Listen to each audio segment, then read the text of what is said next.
حج کی سنتیں کیا ہیں اس حوالے سے بیان کریں گے۔ طواف قدوم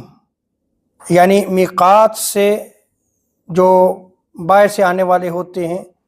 ان کے لیے لازم ہوتا ہے کہ وہ طواف قدوم کریں، لیکن یہاں پر یہ چیز یاد رکھ لیں کہ طواف قدوم مفرد اور قارن کے لیے سنت ہے، یعنی جو حج افراد کی نیت کرتے ہیں یا حج قران کی نیت کرتے ہیں ان کے لیے طواف قدوم جو ہے یہ سنت ہے، لیکن جو حج تمتع کی نیت کرتے ہیں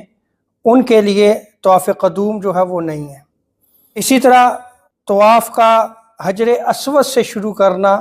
یہ بھی آقا علیہ السلام کی سنت مبارکہ ہے۔ طواف قدوم ہو یا طواف زیارت، ان میں رمل کرنا کہتے ہیں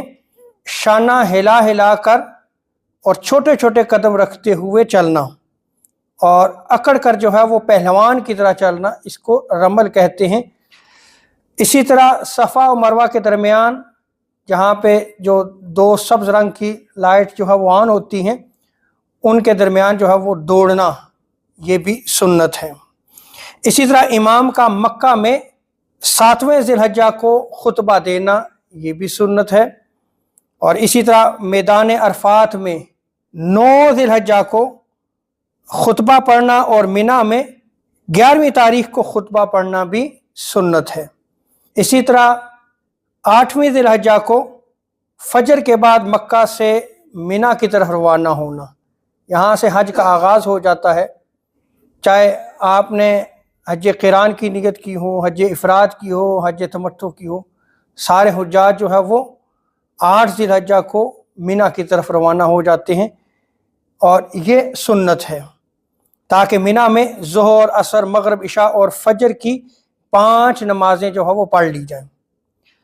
اور ذی الحجہ کی 9ویں رات منی میں گزارنا یہ بھی سنت ہے۔ سورج نکلنے کے بعد